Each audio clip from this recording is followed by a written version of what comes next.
I don't know if this is gonna stick. The mount for this GPS/camera, all the summer heat warped it a little bit and it fell off and now it's come on, but there's just what wants to be said in this way. Like, I don't talk to people like this. The awareness comes up and there are things that are processed with people in my life who are very present and open, including my husband, and it doesn't matter.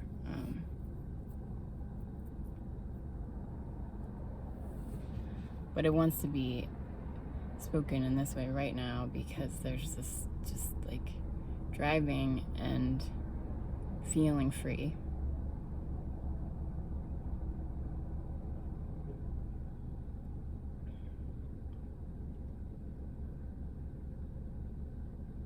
Free of needing people to like me.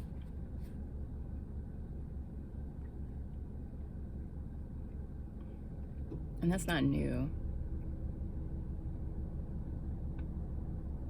Well, in some ways it's new. But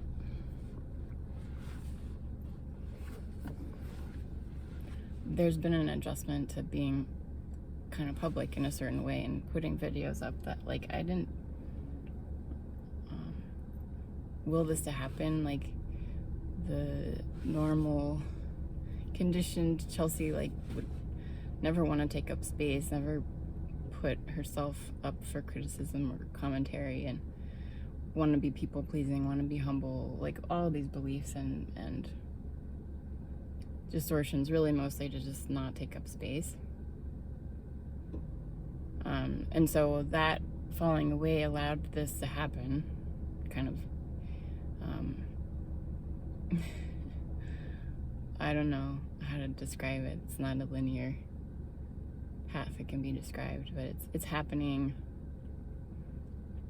There's so many misunderstandings because people use YouTube for things, for making money, for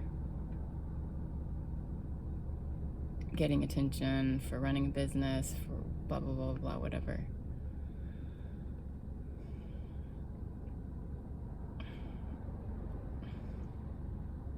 And part of this kind of has turned into that because I work with people as my therapy work. I work with individuals, trauma work in the state that I'm licensed in, but I'm increasingly working with people in their process of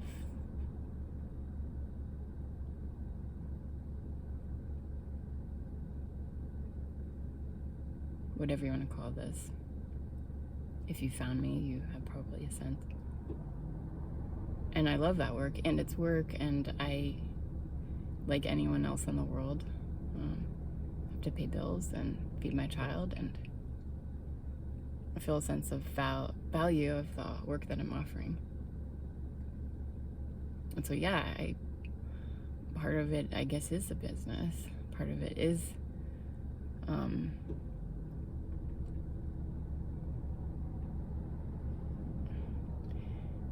all the secondary things of what this has happened, but it could go away tomorrow and it wouldn't be up to me. It wouldn't be a problem. Sorry, this is falling. But anyways, all that's just context. It truly wouldn't be a problem. Like, I have a full-time job and I love my work.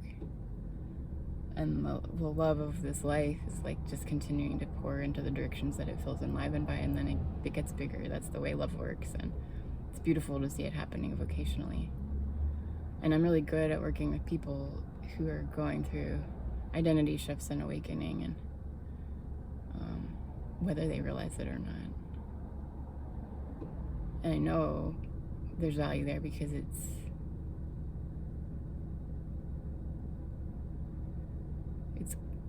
clear, it's felt, it's enlivening to me, and the people I work with reflect back to me, and that's beautiful. I wouldn't be doing this if it didn't feel enlivening, it didn't feel valuable.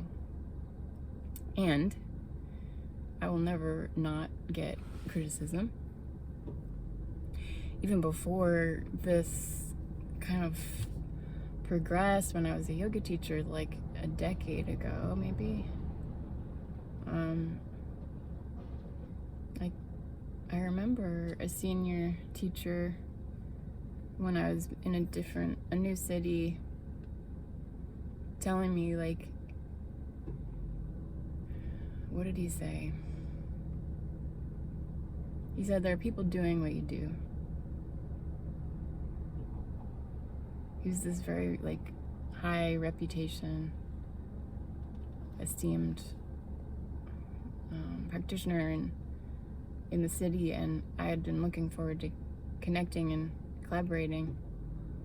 And he said that you have nothing new to offer. There are too many people who are doing what you're doing.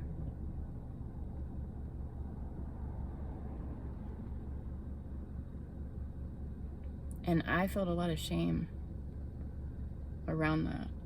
The kind of shame that, like, had kept me small, kept me from doing things like this, from speaking my poetry, from sharing anything, from feeling like I can step into power and be okay with who I am, because if I did, I would get that feedback.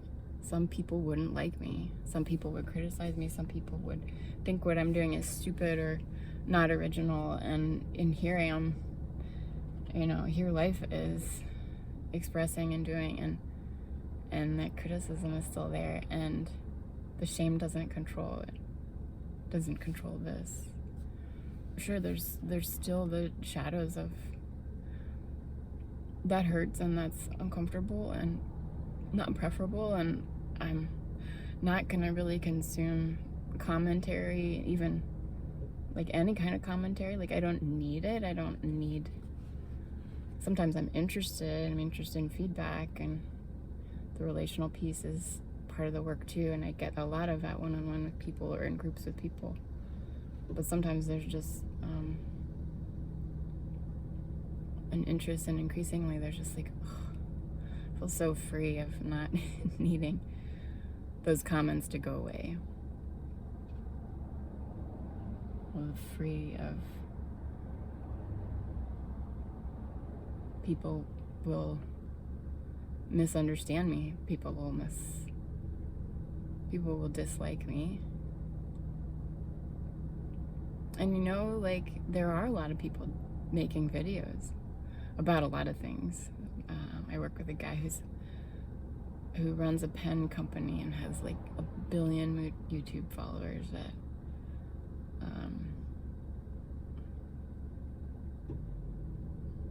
I imagine there's so many nuances out there. And I know that there are a lot of folks in the spiritual realm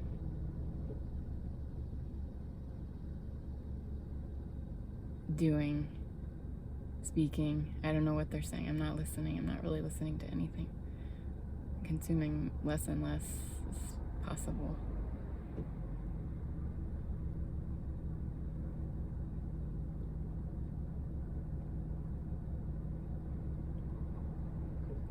And I would say to the people who are making videos, like, keep making them if it's alive, if it's authentic. I mean, it's not even your choice. If it's happening, it's happening. If it's truly alive, there's no competition.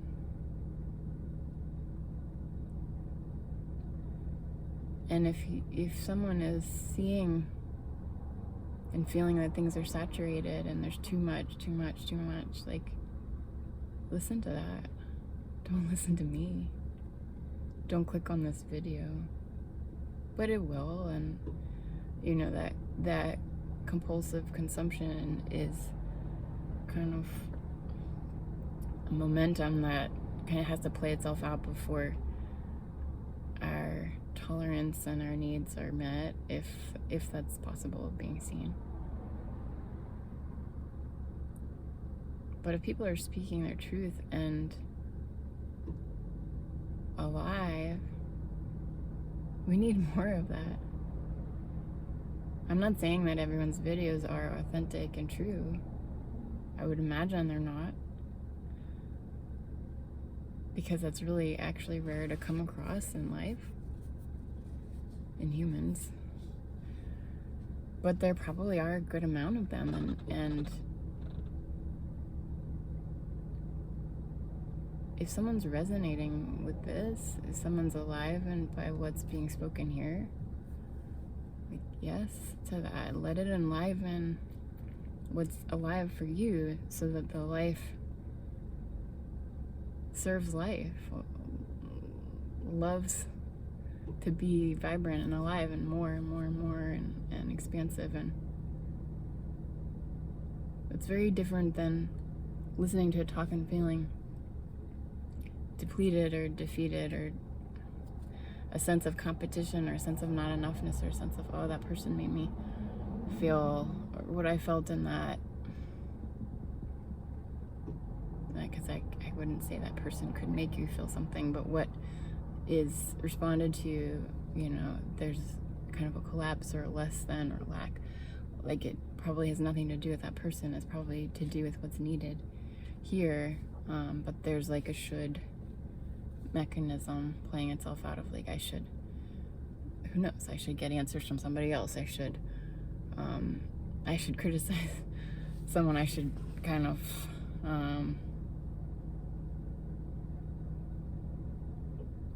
help the YouTube world, like, cleanse negative video. I don't know. I'm trying to concoct a conditioned belief, and I really don't know where these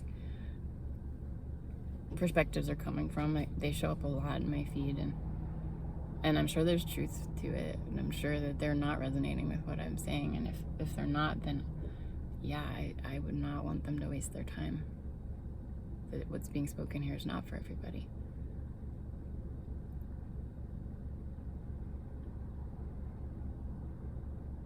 And there's a lot of voices out there, and that's that freedom of being able to take up space and be heard and be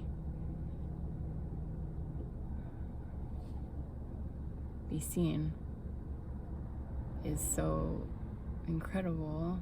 It's what democracy, true democracy, allows. And when we speak our truth, it's very different than when we're in a contracted thread of separation, when we feel like we need to attack other people to protect ourselves, or we need to criticize other people or compare other people. It's that's not freedom.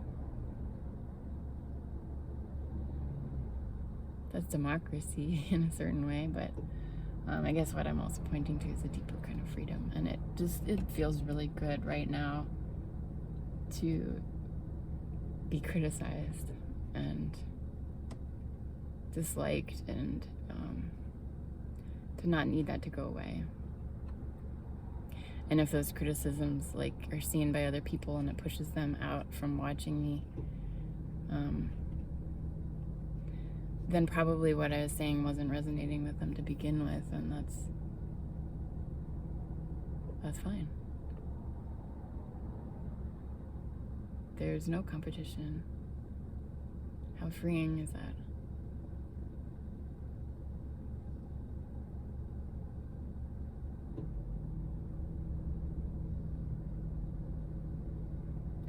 I think the last thing that wants to be reiterated is just how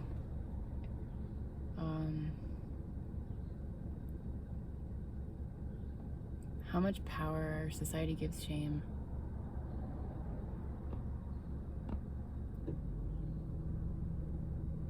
Maybe all societies. Shame is uncomfortable, and it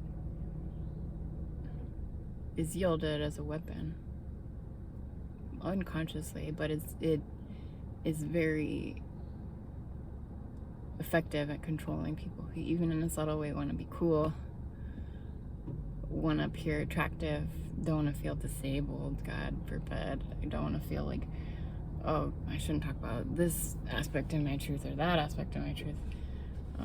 I think that's what's been the most liberating part of my journey in my body, and I'm not going to talk about that right now because you might already have a sense, but you have to meet a lot of shame when people see you as disabled, internalize shame and externalize. Like, it's real. It's other people perceive that. And the freedom from it is not the absence of it. It's not the absence of people criticizing. It's not the absence of that internal sense of embarrassment or hurt or whatever it might be. And sometimes that actually internal experience like really, really softens and goes away, but it's not necessary for liberation. It's the seeing that none of those things actually make a difference. The shame, listening to the shame, not listening to the shame doesn't change the truth. But for me, right now in this moment, these words are being spoken and wanting to be spoken or being spoken through me. There's no one here creating this, and there is someone here creating this. It's very contradictory, and it's not for me to teach anyone about that, but it's being expressed.